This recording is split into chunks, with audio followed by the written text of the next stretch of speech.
وجهه الكريم وسلطانه الكريم من الشيطان الرجيم من همزه ونفخه ونفسه بسم اللہ الرحمن الرحیم۔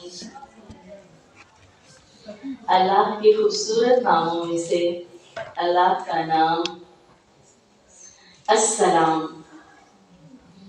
السلام اللہ کا نام ہے۔ السلام بمعنی سراسر سلامتی، سراپا امن۔ اللہ السلام ہے، وہ دوسروں کو بھی سلامتی دینے والا ہے۔ ہر انسان کو باوجود نافرمانی کے امن اور عافیت میں رکھے ہوئے ہے۔ عام انسانوں کے ساتھ السلام امن اور عافیت میں رکھنے والا، خاص مومنوں کے ساتھ اس کی سلامتی اور امن کہاں تک ہے؟ جنت تک۔ امن، سلامتی، رحمت، نجات، خلاصی اور ایک خاص تحفہ، یہ سب کس کے معنی ہے؟ السلام کے۔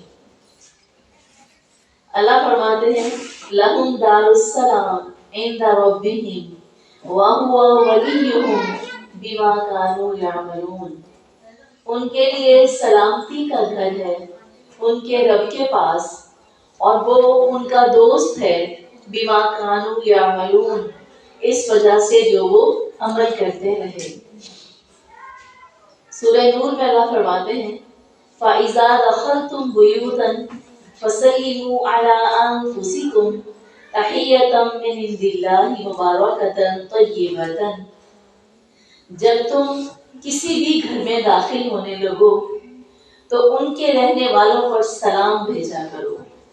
یہ تحفہ ہے اللہ رب العزت کی طرف سے، بڑا بابرکت اور پاکیزہ تحفہ ہے جو تم ایک دوسرے کو دیتے ہو۔ جب اللہ کا نام السلام اور اس کی تفسیر کو جانتے ہیں تو پھر وہ سلام جو ہم ایک دوسرے کو کرتے ہیں وہ بھی زیادہ پیارا لگنے لگ جاتا ہے۔ آپ صلی اللہ علیہ وسلم نے فرمایا، اللہ فرماتے ہیں السلام میرا نام ہے اور میں نے اس کو لوگوں میں پھیلا دیا ہے۔ جس وقت بندہ مومن ایک دوسرے پر سلام بھیجتا ہے، نمبر 1 وہ دعا دیتا ہے، نمبر 2 اللہ کے بتائے ہوئے طریقے کے مطابق وہ تحفہ پیش کرتا ہے، نمبر 3 اللہ کا نام ہے، چونکہ اللہ کا ذکر ہے اور اللہ کے ذکر کی فضیلت سے ہم سب واقف ہیں۔ گویا ہم نے اپنے قریبی دور کسی بھی اجنبی یا کسی آشنا کو سلام کیا تو ہم نے اللہ کا ذکر کیا، ہم نے اپنے رب کا نام لیا۔ اس کے بعد حدیث کیا بتاتی ہے؟ جس نے سلام میں پہل کی اس نے 30 نیکیاں پائی، جس نے جواب دیا اس نے 10 نیکیاں پائی۔ اس سلام کے اجر، اس کے فوائد، پھر اس کے بعد جو بندہ مومن اپنے گھر میں داخل ہو کر سلام کرتا ہے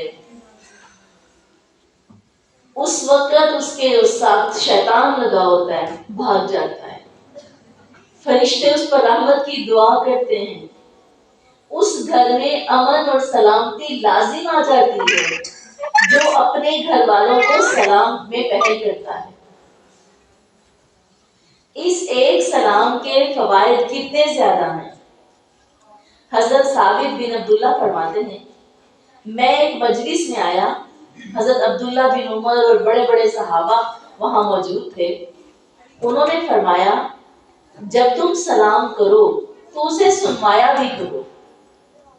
ایسے آئے چپ کر کے منہ میں اتنی آہستہ آواز سے سلام مت کیا کرو۔ جب تم سلام کرو دوسروں کو تو سلام کو سنوایا کرو، کیونکہ یہ اللہ کی طرف سے مبارک اور پاکیزہ دعا ہے۔ آپ کو پتہ ہے کتنی چیزیں ایسی ہیں جس میں انسان جھجک محسوس کرتے ہیں۔ کتنے بچے ایسے ہیں جو شائع ہوتے ہیں، ان سے کہو کہ بیٹا آپ ایسا کریں، وہ نہیں کرتے۔ اس کا حل کیا ہے؟ بڑے اس کام کو کریں، چھوٹے خود بخود کرنے لگ جائیں گے۔ سلام کو عادت بنائیں، اور آپ صلی اللہ علیہ وسلم نے جب اس کو تحفہ فرما دیا، اللہ رب العزت نے خود اس کو مبارک اور پاکیزہ دعا فرما دیا۔ اور یہ کتنا آسان اور خوبصورت تحفہ ہے جو بغیر خرچ کے ہر وقت پھیلایا جاتا ہے۔ آپ صلی اللہ علیہ وسلم نے فرمایا مومن کا مسکرانا بھی صدقہ ہے۔ جس کا مسکرانا صدقہ ہے، جس بندے کو صرف زبان ہلائے بغیر چہرے پہ سلام اسمائل لا کے اس کو اجر مل رہا ہے، اس کو سلام کا اجر تو اللہ نے واضح کر دیا ہے۔ اللہ رب العزت نے جب آدم علیہ السلام کو پیدا فرمایا تو کہا جاؤ فرشتوں کو سلام کرو اور سنو، جو وہ جواب دیں اس کو توجہ سے سننا، جو جواب وہ دیں گے اور تم جو کہو گے یہی تمہاری اولاد کا سلام ہوگا۔ آدم علیہ السلام نے جا کر سلام کیا، فرشتوں نے وعلیکم السلام ورحمۃ اللہ فرمایا۔ قرآن اس کے بارے میں حکم دیتا ہے اذا حییتم بتحیۃ فحیوا باحسن منها او ردوها۔ جب تمہیں سلام کہا جائے، جب تمہیں سلام کی جو دوسرے کی طرف سے ملاقات کے دوران سلام کی آواز آئے، فحیوا باحسن منها، پہلا حکم یہ ہے کہ تم اس سے اچھا سلام اسے واپس لوٹاؤ۔ گویا جس طرح ایک مسلمان کے دوسرے مسلمان پر 6 حقوق لازم ہیں کہ وہ 6 حقوق لازم ادا کرے، ان 6 حقوق میں سے یہ ایک حق کتنا ضروری ہے۔ فرمایا تم اس سے بہتر سلام لوٹاؤ، سلام کا افضل جواب دو، ویسا ہی سلام نہ کر دو۔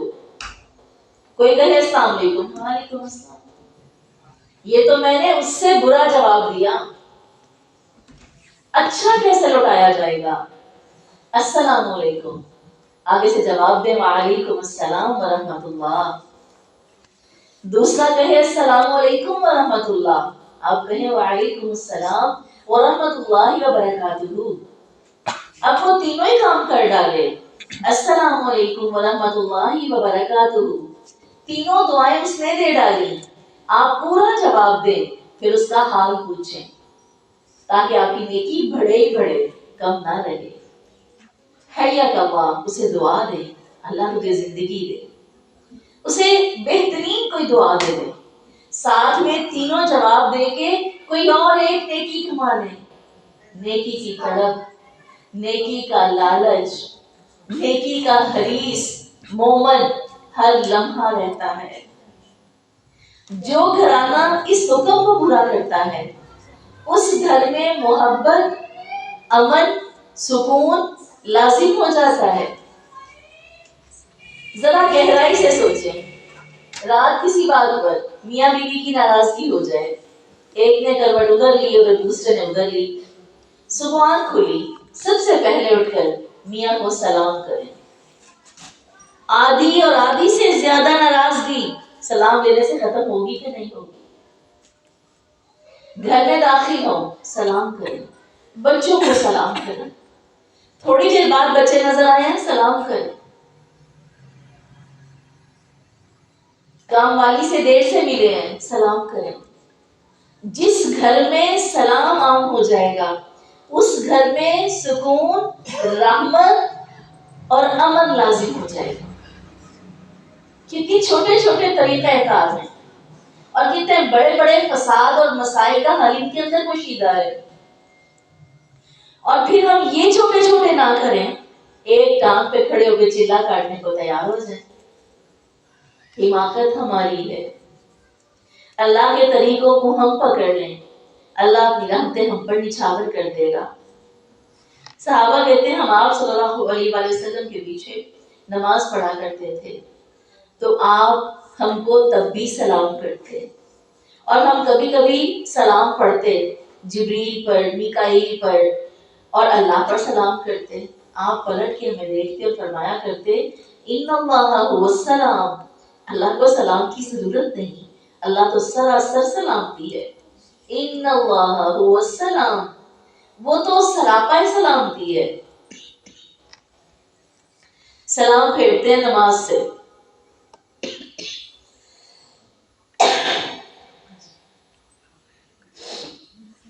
نماز سے سلام پھیرنے کے بعد سب سے پہلے اللہ اکبر کے بعد کون سی دعا پڑھتے ہیں؟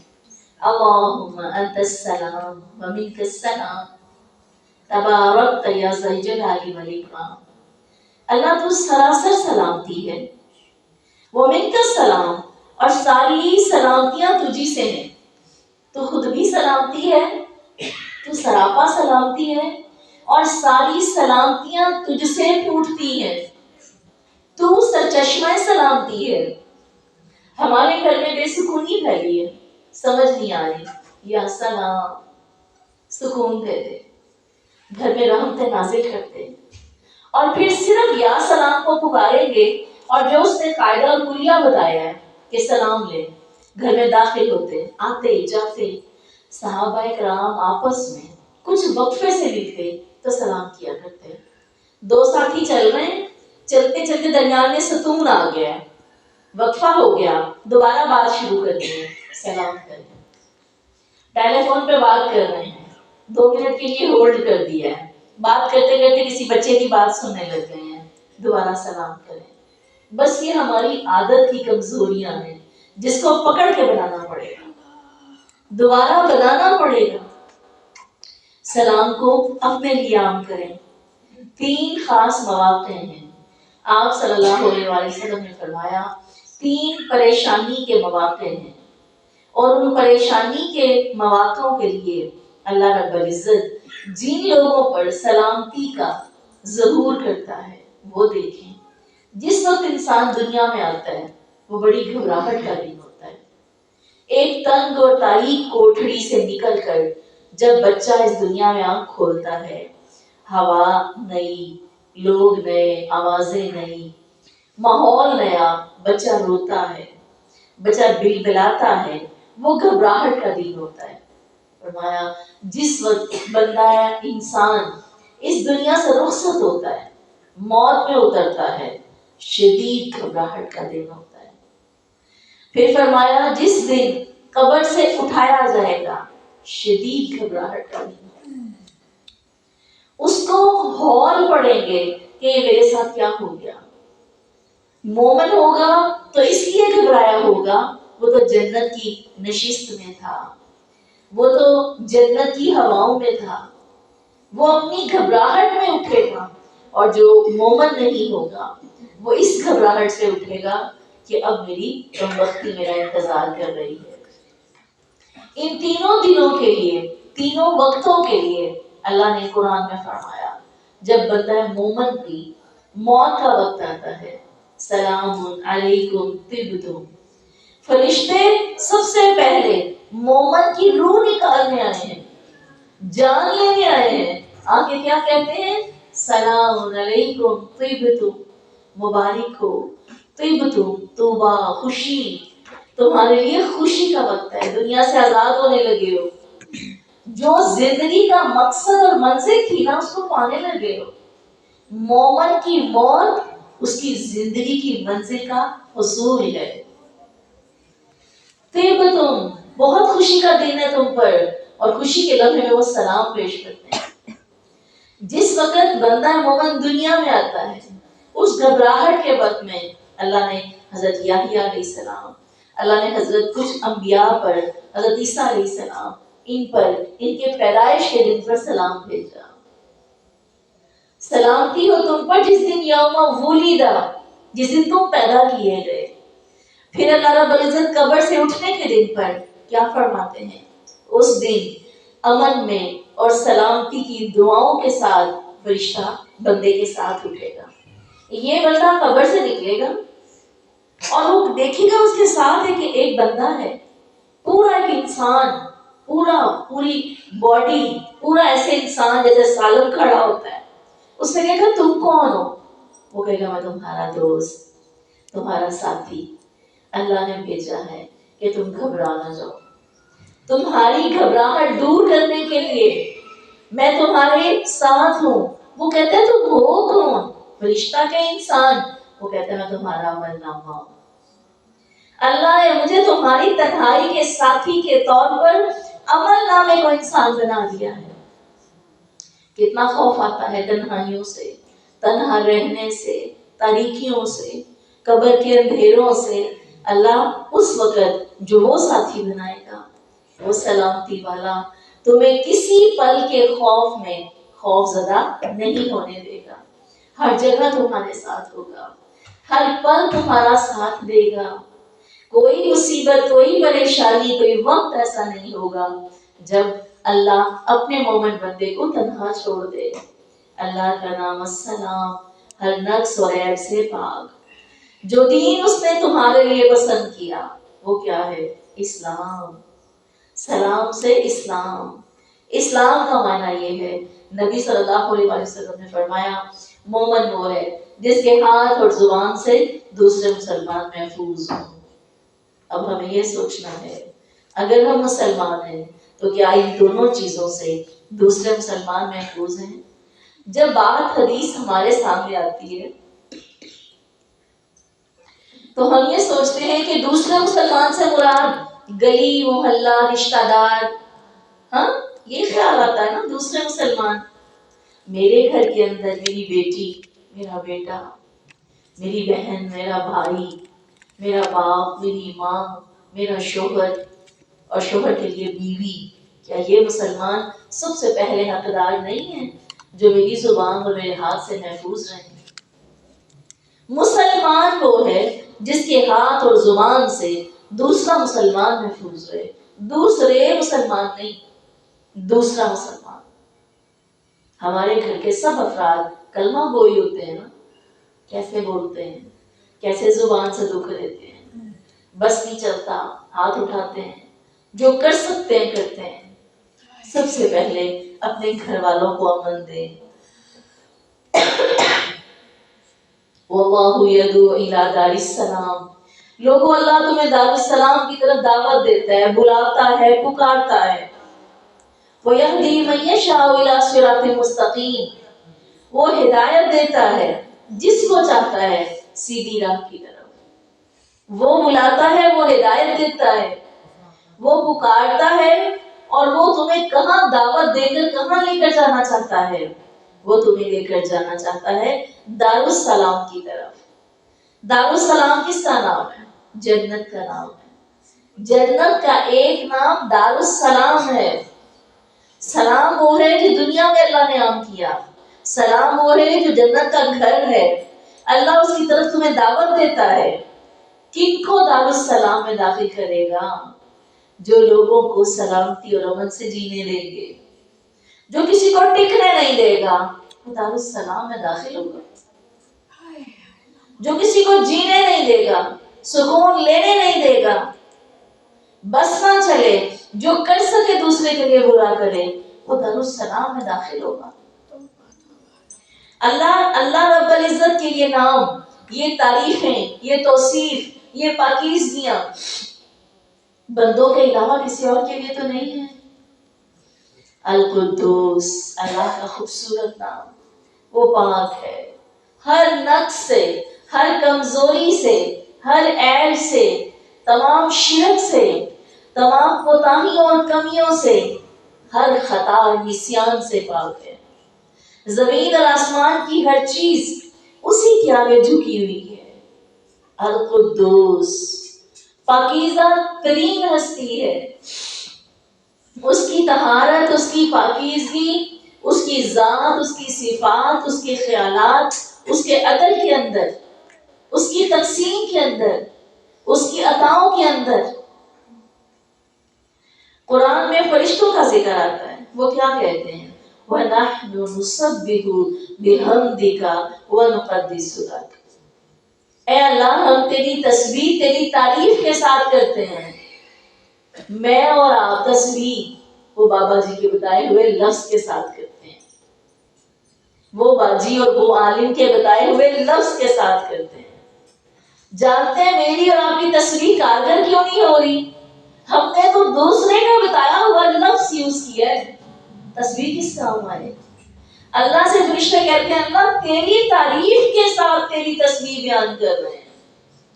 تسبیح میں لفظ اور ذکر نیچے نہیں جا رہا, دانے نہیں پروئے جا رہے, صرف گنتی اور کھاتوں میں نہیں ڈال رہے.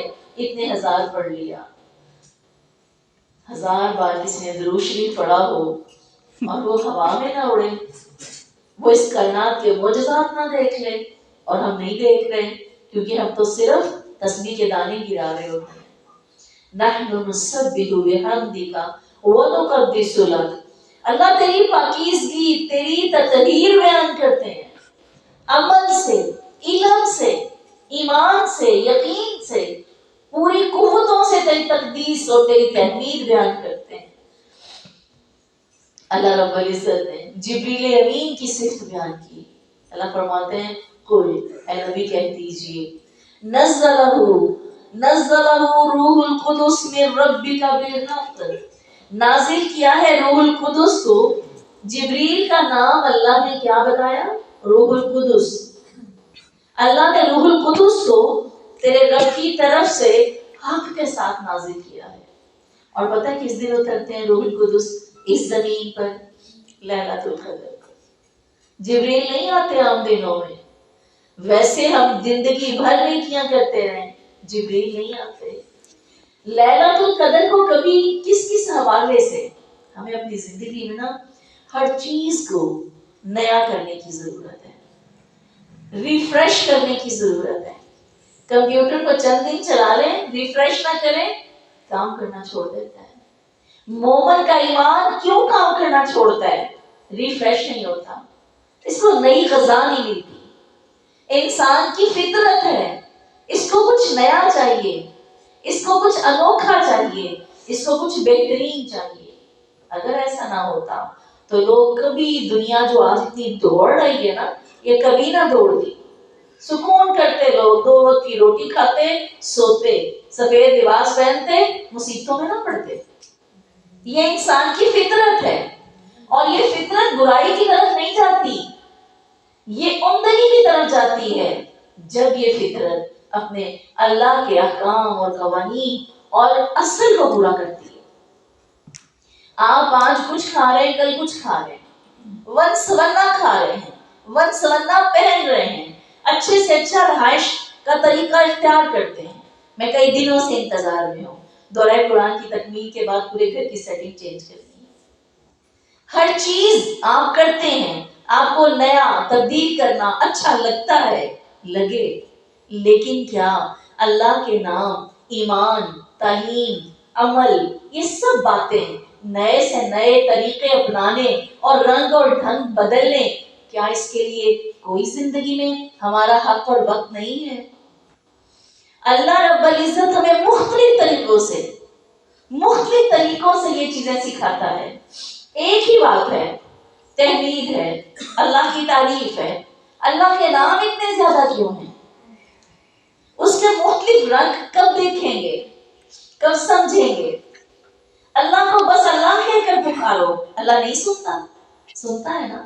پھر کبھی رحمان, کبھی رحیم, کبھی جبار, کبھی متکبر, کبھی خالق. جس چیز کی آخر یہ سب کیا ہے؟ یہ انسان کا اپنے رب کو نئے طریقے سے, وہ 20 سال پہلے بھی نماز ویسی تھی اور آج بھی ویسی ہے, تب بھی تسبیح ویسی تھی, آج بھی ویسی ہے, تب بھی اعتکاف میں بیٹھنے کے مسائل نہیں پتا تھے اور آج بھی نہیں پتا. حج اور عمرے کرتے رہتے ہیں, لیکن حج اور عمرے کے طریقے آج بھی نہیں پتا. یہ نیا پن دین میں ہم نے نہیں ڈالنا تھا, خود کو تیار نہیں کرنا تھا. ایک بندہ صرف ہر روز اپنی نماز کے اندر تسبیح, تحمید, تطہیر, تقدیس, یہ سب اللہ سے ریلیٹڈ چیزیں, ان سب کو اپنی ایک نماز سے نیا کر لیں. اللہ جانتا ہے آپ کی نماز میں حسن آ جائے گا. نماز میں کھڑے ہو کر آج یہ سوچیں کہ اب نیچے جیسے مجھے خیال تھا ظہر پڑھتے ہوئے آج آیا, مجھے نیچے جانا ہے, جلدی ہے, کام سمیٹنا ہے, آپ کو جلدی ہے, کھانا پکانا ہے, کوئی کام کرنا ہے, یہاں پہنچنا ہے, پہلے پلان کر لیں. آج صرف 3 بار سبحان ربی العظیم پڑھنا پڑے گا, جلدی بہت ہے. اللہ آج صرف چاروں کل میں 4 رکعتیں پڑھ لوں گی، کچھ نہ کچھ اس طرح سے پلان پہلے کر لیں، نماز میں کھڑے ہو جائیں۔ چھوٹی نماز پڑھنی ہے نا، کوئی حرج نہیں، صرف قل ہو اللہ پڑھ کے نماز قبول نہیں ہوتی، ہوتی ہے۔ 3 بار سبحان ربی العظیم کہنے سے نماز نہیں ہوتی، رکوع اور سجدہ نہیں ہوتا، ہوتا ہے، مگر کیسے؟ جب آپ کھڑے ہیں، آپ ایک فوجی کی طرح کھڑے ہو جائیں، فوجی کی طرح، اتنے ایکٹیو، اتنے اسمارٹ، اور اتنے اللہ کے سامنے ایسے کھڑے ہیں کہ بس جلدی جلدی پڑھ رہے ہیں، لفظ پورے ادا ہو رہے ہیں، حرکت میں کوئی کمی نہیں ہے، ارکان پورے ہیں، خشوع پورا ہے۔ پھر آپ دیکھیں 3 بار سے پڑھی ہوئی نماز بھی آپ کو سکون دے کر ہی جائے گی۔ کبھی آپ تھکے ہوئے ہیں، سوچیں آج میں بہت تھکی ہوں، آج میں فوجی کی طرح نہیں کھڑی ہو سکتی، اللہ میں ذرا لمبے سجدے کر لیتی ہوں، تو قبول کر لینا۔ پلان کر لیا کریں، نمازوں کے رنگ ڈھنگ بدل لیا کریں، قرآن پڑھنے سننے کے طریقے بدل لیا کریں، اس میں رنگ اور خوشبو ڈال لیا کریں، اللہ کی تعریف، اللہ کی توصیف، اس کو ذرا نئے سرے سے رینیو کر لیا کریں۔ بس جائے نماز پہ آئے، بچھایا اور کھڑے ہو گئے، کچھ نہیں پتا، ایسی نمازیں وہ اس طرف چلی جاتی ہیں۔ کوئی ہم میں سے ہر روز ایک ہی سالن کھانا پسند نہیں کرتا، ایک ہی روٹی، چاول بھی چاہیے، دہی بھی چاہیے، اتنی ورائٹی ہے تو کھانا منہ میں جاتا ہے۔ اللہ کے رنگ، اللہ کی تعریف، اس میں رنگ ڈالنے کا کبھی سوچا ہی نہیں؟ اس کو خوبصورت کریں، اس میں رنگ ڈالیں تاکہ ٹیسٹ ڈیویلپ ہو، تاکہ ترقی ہو، تاکہ لطف آئے۔ ساری زندگی گزر گئی علماء سے سنتے، قرآن کی پکار سنتے، نماز بے حیائی اور برائی سے روکتی ہے؟ نہیں روک رہی، اس میں اس کے اندر اجزاء نہیں ڈالے گئے۔ ایک عورت جو اپنے کھانے کے مزاج کو نہیں بدلتی، 10 سال پہلے بھی ہڈیاں ویسے بناتی تھی، آج بھی ویسے بناتی ہے، اس کے کھانے کو کوئی پسند نہیں کرتا۔ آپ کھانے کے ٹیسٹ کو ڈیویلپ کرتے رہتے ہیں، اس میں نئے نئے طریقے شامل کرتے رہتے ہیں، آپ کا کھانا سب پسند کرتے ہیں۔ نئے پن کی ضرورت ہے۔ اسلام کو ہمیشہ تازہ خون چاہیے ہوتا ہے، تازہ خون، کیونکہ اس میں جدت اور ترقی اس کا حسن ہے۔ ہم کام کرتے ہیں، حسن پہ غور نہیں کرتے، اور حسن کے بغیر کپڑا اچھا نہیں لگتا، حسن کے بغیر ٹیبل پہ پڑے برتن اچھے نہیں لگتے، ہر چیز میں حسن دیکھنا آتا ہے۔ اسلام میں، دین میں، اللہ کی تعریف میں، نماز میں، قرآن میں، تب حسن کا ذوق کہاں چلا جاتا ہے، کس جگہ سوا دیا جاتا ہے۔ اللہ کی تطہیر، ہم نماز پڑھتے ہیں، اللہم باعد بینی و بین خطایای کما بعدت بین المشرق والمغرب، اس دعا کو پڑھتے ہوئے ہمیں یہ خیال آئے کہ اللہ پاک ہے۔ پاکیزگی کے 3 طریقے ہوتے ہیں، ویسے بھی ہم اپنی دنیا میں دیکھ لیں، چیز ہے ہمارے پاس گندی ہے، گندی چیز کو یا تو ہم پھینک دیں گے، گندگی دور ہو گئی۔ دوسرا طریقہ یہ ہے، ہمیں دکھائی نہ دے، یہ مجھے چیز اچھی نہیں لگتی، میرے کمرے میں نظر نہ آئے، ذرا فاصلہ ہو گیا، ہٹا دی، پہلے پھینک دی، دوسرا ہٹا دی۔ تیسرا طریقہ کیا ہے؟ دھویا، صاف کیا، رگڑا، نیٹ کیا اور اس کو استعمال کر لیا، یہ پاکیزہ ترین طریقہ ہے۔ وہ جو پھینک دی وہ دوسرا بھی گندی چیز استعمال کرے گا، وہ جو میری نظر سے ہٹ گئی وہ بھی کسی کے لیے فائدے کا باعث نہیں بنی۔ جس کو اللہم باعد بینی، ہم اللہ سے کہتے ہیں اللہ میرے گناہ ایسے دھو دے جیسے سفید کپڑا دھو کے صاف کر دیا جاتا ہے۔ جانتے ہیں تیسرے طریقے میں تقدیس کا فائدہ کیا ہے؟ کیا فائدہ ہے؟ گندگی ختم ہو گئی، وجود مٹ گیا۔ میں جو پہلے گناہ کرتی تھی، یہ نہیں کہ ان کے اوپر پردہ ڈال دیا، کچھ دن گزرے گے پردہ اٹھ جائے گا۔ اللہ دھو ڈال، ڈیلیٹ کر دے، ختم کر دے، اس کا نام و نشان مٹا دے، دوبارہ نظر نہ آئے۔ اللہ سے تقدیس کیسے مانگیں؟ اپنے گناہوں کو یاد کریں اور اللہ سے کہیں یا قدوس، تو ایسی پاکی دینے والا ہے، اللہ تو میرے گناہ دھو دے، تو میری برائیاں دھو دے۔ وہ جو پہلے میں ایسے ایسے بولتی تھی اور میں اچھی نہیں لگتی تھی، اللہ میں ایسے نہ بولوں. تو قدوس ہے نا, تو گندگیوں کو دھو دینے والا, تو دلوں کی میلوں کو اجالا کر دینے والا, تو زندگیاں بدل دینے والا. اللہ تو پاکیزگی کو پسند کرتا ہے. ان اللہ یحب التوابین ویحب من المتطہرین. اللہ تو پاکیزگی پسند کرتا ہے. اللہ تو مجھے پاک کر دے, خامیاں دور کر دے. لوگ کہیں وہ بندہ ہی نہیں ہے جو پہلے تھا, لوگ کہیں کہ بندہ ایسا نہیں ہے. اللہ مجھے تو درست کر دے. اللہ سے اس طرح سے مانگے. اللہ تعالیٰ نے بیت المقدس کو بابرکت فرمایا. بیت المقدس مسجد اقصی, اللہ تعالیٰ نے اس کو بابرکت, اور اس کے لیے لفظ بیت المقدس پاکیزگی کا گھر. برکت اور تقدیس اکٹھے ہیں. جہاں پاکیزگی ہوگی وہاں برکت ہوگی. ہم اپنے گھروں میں برکت چاہتے ہیں, گھروں کو صاف کریں. دلوں میں برکت چاہتے ہیں, دلوں کو صاف کریں. زندگی میں برکت چاہتے ہیں, گناہوں کو صاف کریں. برکت کس جگہ پر ہے؟ تقدس کے ساتھ ہے, طہارت کے ساتھ ہے. خود قرآن میں اللہ نے اس کا ذکر کیا. اللہ تعالیٰ نے انسان کی فطرت میں نظافت, طہارت, پاکیزگی رکھ دی ہے. صفائی ستھرائی انسان کی فطرت میں ہے. گویا جو اس کا اہتمام نہیں کرتا وہ اپنے فطرت کے خلاف چلتا ہے. اللہ پاک ہے اور پاکیزگی کو پسند کرتا ہے. شرک ناپاکی ہے. قرآن کہتا ہے نجس نجس. شرک ناپاکی ہے. اس سے طہارت کیا ہے؟ توحید. توحید جو ہے وہ تقدیس ہے. اللہ رب العزت ہمیں بہترین پاکیزگی اختیار کرنے والا بنا ہے.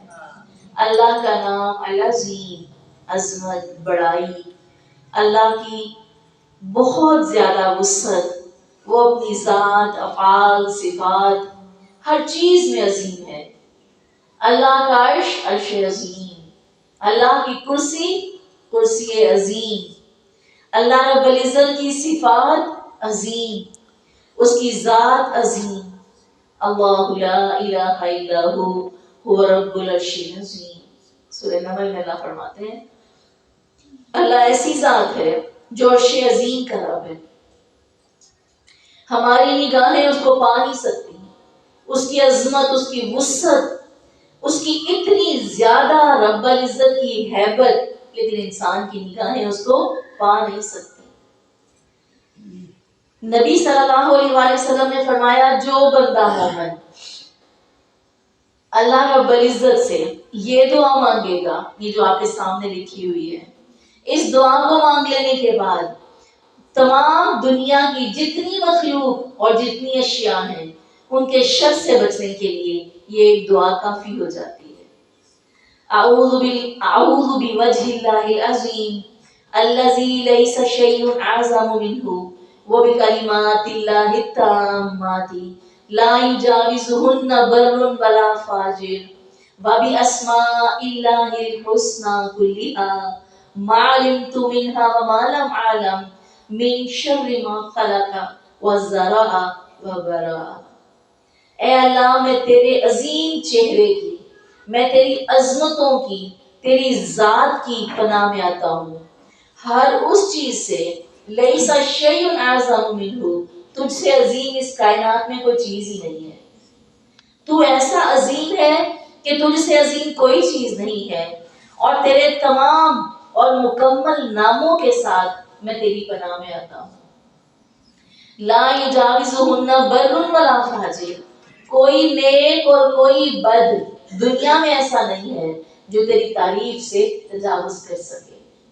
وباسماء اللہ الحسنى کلھا, اللہ میں تیرے تمام ناموں کے ساتھ تیری پناہ میں آتا ہوں. اور میں کن کن ناموں کے ساتھ؟ ما علمت منها وما لم اعلم, اللہ جن کو میں جانتا ہوں, جن کو میں نے سیکھ لیا, اور جو میں نہیں بھی جانتا, ان تمام ناموں کے ساتھ میں تیری پناہ میں آتا ہوں. پناہ کس کس چیز سے؟ من شر ما خلق, جو کچھ تو نے پیدا کیا, وما زرع, جو کچھ تو نے بنا ڈالا, وبرا, اور جو کچھ تو نے پھیلا ڈالا. کیڑے مکوڑے, جن, انسان, شیطان, حیوانات, تمام چیزیں چونکہ مخلوق اسی کی، بنائی اسی نے، پھیلائی اسی نے، گویا انسان نے اس ایک دعا کے ذریعے تمام کائنات کی جو مخلوقات ہیں ان سے اللہ کی پناہ مانگ لی۔ اسی طرح حاملین عرش ہیں، ان کے کان کی لو، یہ جو کان کا آخری حصہ جس میں خواتین ٹاپس پہنتی ہیں اس کو لو کہتے ہیں، کان کی لو سے لے کر اس کے کندھے تک کا فاصلہ 700 سال کا ہے۔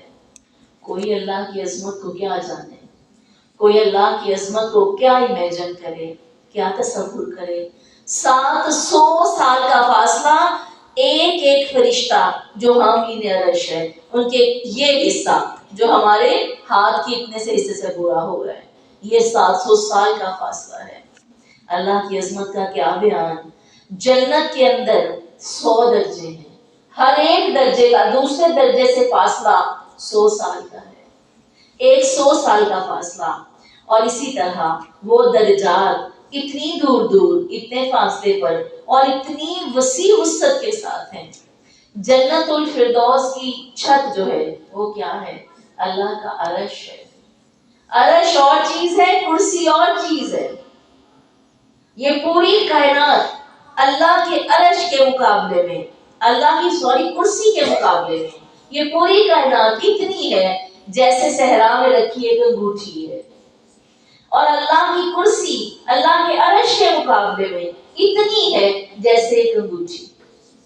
عرش کرسی سے اتنا وسیع ہے، اس کی عظمتوں کا کیا ہی شمار کیا جائے۔ فرمایا 7 آسمان، اب 7 آسمان تو پورے ہو گئے، اس کے بعد 7 آسمان اور اللہ کے عرش کے درمیان 70,000 نور کے پردے ہیں۔ یہ نہیں کہ 7 آسمان پار کیا تو اللہ براجمان ہے، 7 آسمان اور اللہ کے عرش کے درمیان 70,000 نور کے پردے ہیں۔ اللہ رب العزت اپنی ہر صفت میں عظیم ہے، اللہ رب العزت اپنی ہر عطا میں عظیم ہے۔ اس کی صفات، اس کی سماعت، اس کی بصارت، اس کا علم اور اس کی آگہی، ہر چیز عظیم ہے۔ اللہ کا نام المجید، المجید، مجد والا، بزرگی والا، شان والا، ہر شرف اور اکرام والا، بلند صفات کا مالک اللہ المجید۔ سورہ بروج میں اللہ فرماتے ہیں ذو العرش المجید فعال لما یرید، وہ عرش مجید بزرگی والے عرش کا مالک ہے، وہ جو چاہتا ہے کر گزرتا ہے، وہ جو ارادہ کرتا ہے وہ کرنے کا حقدار ہے۔ اور اسی طرح آج میں نے ذکر کیا خاص طور پر کہ ہر چیز میں نیا پن پیدا کریں۔ اللہ اپنی ذات کے بارے میں فرماتا ہے سورہ رحمان میں کل یوم ہوا فی شان، ہر لمحہ، ہر دن، ہر لمحہ، ہر دن، ہر پل اللہ ایک نئی شان، نئی حالت میں ہوتا ہے۔ اللہ ہر لمحہ اپنے رنگ بدلتا ہے۔ وہ رنگ کس قسم کے بدلے جاتے ہیں؟ اللہ کا مزاج بدل جاتا ہے۔ حالانکہ اللہ کہتے ہیں لا تبدیل بکلمات اللہ، اللہ کے مزاج، اللہ کی کلمات، اللہ کے اصول، طریقے نہیں بدلتے۔ اللہ ہر حال میں، ہر وقت دوسرے کی ضرورت کے مطابق اپنی حالت بدلتا رہتا ہے۔ تمہیں جب جو جہاں جس وقت چاہیے اللہ بدل بدل کے تمہیں دیتا رہتا ہے۔ اللہ ایک ہی حال، ایک ہی کیفیت میں بیٹھا نہیں ہوا، پھر وہ پسند کرتا ہے کہ تم بھی نئے نئے طریقے، نئے نئے ڈھنگ، نئے نئے علم۔ ہر رمضان زندگی میں کچھ نیا ہونا چاہیے، ہر رمضان زندگی میں ترقی کا ایک زینے کا سفر تو بنتا ہے۔ پچھلا رمضان بھی ایسے ہی گزر گیا، بچپن کا رمضان بھی ویسے ہی تھا، جوانی کا بھی ویسے ہی آیا۔ ہاں وہ عظمت ہے، ہاں وہ دل کی کیفیت بدلتی ہے، عبادت بڑھ جاتی ہے، ہاں وہ ایک ایسا منظر آتا ہے دل میں کہ انسان شوق کرنے لگتا ہے۔ جو پہلے کبھی مسجد نہیں گیا وہ جانے لگ گیا، اس نے قرآن کھول لیا، وہ نمازی بن گیا، تراویح کے نفل اس نے پڑھ لیے۔ کیا یہ اس کا نیا پن ہے؟ اور اتنا ہی کافی ہے؟ غور کریے گا، وہ جو 10 سال پہلے اپنے گھر کی کسی بہن بیٹی کی شادی تھی، کس قسم کے لباس اور تن تراک اور میک اپ اور نخرے کیے تھے، 10 سال بعد اپنے کسی چھوٹے بہن بھائی کی، 20 سال بعد اپنے بچے کی شادی آ گئی، وہی کچھ کریں گے جو 10-20 سال پہلے شادی پر کیا تھا، ویسا ہی لباس پہنیں گے، ویسے ہی کھانے لوگوں کو دیں گے، سب کچھ ویسا ہوگا. کل یوم ہوا فی شان، ہر روز ہر پل نئی حالت میں اللہ تمہارے سامنے آتا ہے. اللہ کو یہ جدت پسند تھی، تم نئے رنگ ڈھنگ اپنا کے رب کے سامنے آگے کھڑے ہو. ہم نے نئے رنگ ڈھنگ کیا سمجھے؟ وہی تعلیم، وہی ثواب کی مجلسیں، وہی ذاتیات، وہی باتیں، وہی سب کچھ. اللہ رب العزت سے جو جدت کی ترقی پانا چاہتا ہے، وہ جدت کے علم کا سفر کرے، اللہ اسے نئے رنگ ڈھنگ خود ہی سکھا دے. جو علم کو نیا نہیں کرتا، جو اللہ سے تعلق کو نیا نہیں کرتا، جو عبادت کو نیا نہیں کرتا، وہ اپنی زندگی میں نیا کیا پائے گا؟ پھر زندگی کہاں جائے گی؟ بوریت، پریشانی، فکریں، وہی ماؤں کو یاد کرنا اور وہی رونا، وہی پچھلے غموں کو اور پچھلی کامیابیوں کو یاد کر کر کے دل افسردہ ہوتے رہنا. کیا ماں یاد نہیں آتی؟ آتی ہے نا، سب کو آتی ہے، آتی رہتی ہیں کہ بس آتی ہیں چلی جاتی ہیں. اتنا وقت ہے زندگی میں کہ سارا دن بیٹھ کے ماں کو یاد کیا جائے؟ یاد آتی ہے، دل پگھل جاتا ہے، خوشی میں بھی آنکھیں بھر آتی ہیں، لیکن بس اتنا سا وقت ہے کہ اسی لمحے ماں کے لیے دعا کر دی جائے. وہ ماضی یاد آتا ہے، اچھے بہن بھائی یاد آتے ہیں، ان بہن بھائیوں کی نیکیاں یاد آتی ہیں، محبتیں یاد آتی ہیں. کیا کریں؟ ہاتھ اٹھائیں اور دعا کر دیں. لیکن یہ نہیں کہ اس میں ڈوب جائیں، مگن ہو جائیں، وہیں کے رونے جینے مرنے شروع کر دیں. زندگی اس کا نام ہے. آپ چل رہے ہوں، تیز قدم ہو، ٹرین چھوٹنے والی ہو، صرف اس اپنی گلی سے، اپنے گھر سے یہ بسم اللہ ہوٹل تک پہنچنا ہو، بس اتنا ہی سفر ہو، تو آپ کتنے شاپر، کتنے بیگ اٹھا کے چل سکتے ہیں؟ اور اگر سفر اس سے تھوڑا لمبا ہو جائے، اگر 10 بیگ اور شاپر آپ کے ہاتھ میں ہونا، تو لمبے سفر میں اینڈ تک کیا ہوگا؟ ایک شاپر بیگ آخری بھی پھینک دو گے. اتنے بوجھ اٹھانے والا چل نہیں سکتا، اور جو بوجھ اٹھا لیتے ہیں وہ بیٹھ جاتے ہیں، رک جاتے ہیں. زندگی کو نہ روکیں، زندگی کو ختم نہ کریں.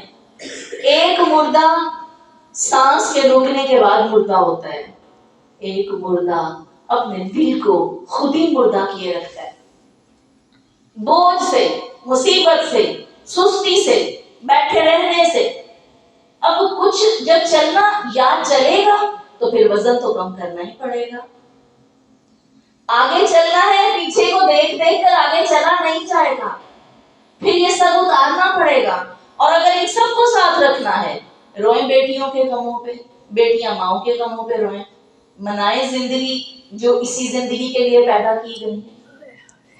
کتنا رو سکتے ہیں؟ 10 دن بیٹھ کے خوب رو لیں، 11ویں دن اٹھ جائیں. اللہ اٹھے تو صحیح، ہم تو زندگی کے فیصلے کر چکے ہیں. یا چل سکتے ہیں یا بوجھ کے ساتھ بیٹھ سکتے ہیں. اب فیصلہ کس کے پاس ہے؟ یا اپنی مردگی کو، اپنے مردہ دل کو، دل مردہ دل نہیں ہے، اسے زندہ کر دوبارہ. کس کے لیے کہا تھا؟ اپنے لیے. نیا زمانہ نئے صبح و شام پیدا کر. اب نیا زمانہ کیسے پیدا کیا جا سکتا ہے؟ یہ نیا زمانہ جو جس آنکھ سے میں دیکھتی ہوں زمانے کو، یہ نیا زمانہ ہے. پہلے میں زمانے کو کسی اور آنکھ سے دیکھتی تھی، اب میں کسی اور آنکھ سے دیکھتی ہوں، یہ نیا زمانہ ہے. اور اگر میں نے آنکھ نہیں بدلی، سوچ نہیں بدلی، نظر نہیں بدلی، علم نہیں بدلا، پھر زمانہ وہی پرانے کا پرانا. جیسا 20 سال پہلے تھا ویسا آج کیا. کل بھی رو رہے تھے لوگ، ایسا نہیں کرتے. آج بھی رو رہے ہیں لوگ، ایسا نہیں کرتے. تو زمانہ نہیں بدلے گا. کیا چیز بدلے گی؟ میری نظر بدلے گی، میری سوچ بدلے گی، میرا طریقہ بدلے گا. سورۃ ال اسراء میں اللہ فرماتے ہیں اب اللہ کو ضرورت ہے کہ میں اور آپ اس کی تقدیس اور تحمید بیان کریں. اللہ فرماتے ہیں تسبح لہ السماوات والسبع والارض ومن فیہن. اس کی تعریف اور تسبیح پتہ ہے کون کون کر رہا ہے؟ زمین، آسمان، ومن فیہن، سات السبع، سات آسمان کر رہے ہیں اس کی تعریف. زمین اور زمین کا ذرہ ذرہ، ومن فیہن، ہر چیز اس کی تعریف کر رہی ہے. وَإِن مِّن شَيْءٍ، اب وہ جو سب تسبیح اور تعریف کر رہے ہیں نا، یہاں سے ہمارے لیے پریشانی کی بات. اللہ کہتے ہیں وَإِن مِّن شَيْءٍ، نہیں کوئی بھی چیز، إِلَّا تُسَبِّحُ بِحَمْدِهِ، وہ اللہ کی تسبیح اس کی حمد کے ساتھ بیان نہیں کر رہی. وَلَٰكِن لَا تَفْقَهُونَ تَسْبِيحَهُمْ، اللہ کی تسبیح اور تحمید کائنات کی جو بھی چیز تعریف کر رہی ہے نا، وہ سب بول بول کے کر رہی ہے، لیکن تم اس کی تسبیح سے ناواقف ہو. تمہیں آواز نہیں نہ آتی، اس لیے تمہیں پتہ نہیں چلتا. جتنے لوگ سوال کرتے ہیں تسبیح رکھ کے تسبیح کرنے کا، ان کے پاس ایک ہی جواز ہے، بھول جاتے ہیں، بھول جاتے ہیں. تسبیح اس لیے ہاتھ میں پکڑی ہے کہ یاد دہانی ہو جائے. یہ مزہ نہیں آتا جو آپ کو چیزیں یاد کرواتی ہیں، جب آپ کا دل آپ کو یاد کرواتا ہے. جو ایک لفظ آپ پڑھتے ہیں الحمدللہ، اللہ تو نے مجھے یہ بھی دیا، دل سے وہ 100 بار الحمدللہ پڑھے بغیر دل کی یاد کروائی ہوئی تسبیح آپ کے لیے زیادہ کارگر ہے. اللہ سورہ نور میں فرماتے ہیں الم تر ان اللہ یسبح له من فی السماوات والارض والطیر صافات کل قد علم صلاته وتسبیحه واللہ علیم بما یفعلون. اللہ کہتے ہیں کیا تم نے نہیں دیکھا، اللہ رب العزت ایسی ذات ہے، اس کے لیے آسمان اور زمین اور اس کی ہر چیز تسبیح کر رہی ہے. والطیر صافات، وہ جو پرندے جھنڈ کے جھنڈ جا رہے ہیں نا، قطار در قطار پرندے، وہ بھی اللہ کی تسبیح کر رہے ہیں. لیکن اس کے بعد پریشانی یہ ہے کل قد علم صلاتہ، ہر چیز اپنی نماز کا علم رکھتی ہے. وہ تسبیحہ، ہر چیز اپنی تسبیح کا علم رکھتی ہے. چیونٹی نے کبھی کسی اسکول، کسی جگہ پر جا کر سویلائزیشن نہیں سیکھی، تہذیب نہیں سیکھی، علم نہیں سیکھا، اپنے بڑوں سے اس نے جا کے پوچھا نہیں. اللہ کہتے ہیں کائنات کی ہر چیز اپنی تسبیح، اپنی نماز جانتی ہے. اس کو پتہ ہے کیا پڑھنا ہے، کس کو نہیں پتا؟ بندہ مومن کو نہیں پتا. جس نے رب کا کلمہ پڑھا ہے نا، اس کو نہیں پتا نماز کیسے پڑھنی ہے. وہ دو چیزوں کا ذکر ہے، کل قد علم صلاتہ و تسبیحہ. خدا کی قسم غور کریے گا، ہر عورت، آپ کو پتہ ہے مردم شماری ہوتی ہے، تجزیے ہوتے ہیں، لوگ بتاتے ہیں کہ اس محلے میں اتنے لوگ ایسے ہیں، اتنے لوگ ایسے ہیں. کبھی ہم بھی جائزہ لیں، اپنا ایک گھر لے لیں، اپنے سگے بہن بھائی لے لیں، کھڑا کر کے نماز سننی شروع کر دیں. اللہ کہتے ہیں کل قد علم صلاتہ و تسبیحہ. ہر کوئی، دنیا کی ہر چیز اپنی نماز اور اپنی تسبیح کا طریقہ جانتی ہے، میں اور آپ نہیں جانتے. اپنی اولاد کو کھڑا کر کے دیکھیں، کئی نقص نکل آئیں گے. اپنے گھر کو پورا کر کے اپنی بہن کے گھر چلے جائیں، اپنے ہمسائے کے گھر چلے جائیں، رشتہ دار کے گھر چلے جائیں. آپ حیران ہوں گے اللہ تیرا قول کتنا سچا ہے. اس بندے کے علاوہ ہر چیز اپنی نماز اور تسبیح کا طریقہ جانتی ہے. نبی صلی اللہ علیہ وسلم نے فرمایا اے میرے ساتھیو، کیا تم وہ سن رہے ہو جو میں سن رہا ہوں؟ صحابہ نے کہا نہیں. آپ نے فرمایا بے شک میں تو آسمان کے چرچرانے کی آواز سن رہا ہوں. ایک اتنی سی جگہ ہو اور اس پہ زیادہ چیزیں رکھ دیں تو چیز کی آواز آنے لگ جاتی ہے، اس پہ زور پڑتا ہے. فرمایا مجھے چرچرانے کی آواز آ رہی ہے، اور کیوں نہ چرچرائے وہ آسمان. ایک بالشت زمین، آسمان کی زمین، آسمان کی مقام میں ایک بالشت جگہ ایسی نہیں ہے جہاں فرشتہ قیام سجدہ رکوع نہ کر رہا ہو. اور اس زمین پر کتنی زمین ہے جہاں پر قیام سجدہ رکوع ہر وقت ہو رہا ہوتا ہے. کبھی ایک لمحے کے لیے اپنی مسجد میں کھڑی ہوئی خواتین، ایک لمحے کے لیے ایک نظر نیچے صرف اس نیت سے دیکھیں کتنی صفیں ہیں. میرے حاجی آباد کے کتنے مومن یہاں کھڑے ہیں، کتنی صفیں نظر آئیں گی، کتنے لوگ نظر آئیں گے. کتنا رش نظر آئے گا. کیا حالات ہیں.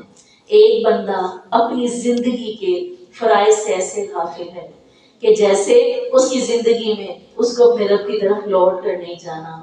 آپ صلی اللہ علیہ وسلم نے فرمایا لوگوں اللہ کا حجاب نور ہے. اللہ کا حجاب نور ہے. اگر وہ اپنے حجاب کو کھول دے تو اس کے چہرے کی شعائیں اس دنیا میں جس جگہ پہنچیں گی پوری مخلوق کو جلا کے راکھ کر دے. تو اس کے نور کا احاطہ نہیں کر سکتے. کیا اتنے عظیم رب کی نماز اور تسبیح، کیا اتنے وسیع رب کی، کیا اتنے خالق اور مالک رب کی نماز اور تسبیح اور قرآن اور علم ہم اس انداز سے جیسے لے رہے ہیں، کیا یہ اس کے لینے کا حق تھا؟ کیا اس طرح اپنے رب کو ہم راضی کر سکتے ہیں؟ کیا انہی حالات میں انہی طریقوں پر اللہ سے منہ مانگی دعائیں پوری کروا سکتے ہیں؟ ہم کس مقام پر کھڑے ہیں اور پتہ ہے ہمیں رب کی ضرورت کہاں کس کس جگہ پر ہے. ہم اپنے رب کے محتاج کتنے زیادہ ہیں. سانس لے رہے ہیں نا، خدا کی قسم تب بھی اس کے محتاج ہیں. سانس بند ہوگی نا، کسی کو نہیں پتا، کسی کو خبر نہیں ہونی. یہ اندھیری قبر میں ڈالے گئے تب بھی کس کے محتاج ہیں. کسی چیز کا تو مر کے گزارا ہے، کسی چیز کا تو مٹ کے گزارا ہے. بندہ مٹتا نہیں ہے، مرتا ہے نا تو وہ دوسری زندگی میں جاتا ہے. انسان کو موت نہیں آتی، صرف منتقل ہوتا ہے، بس منتقل.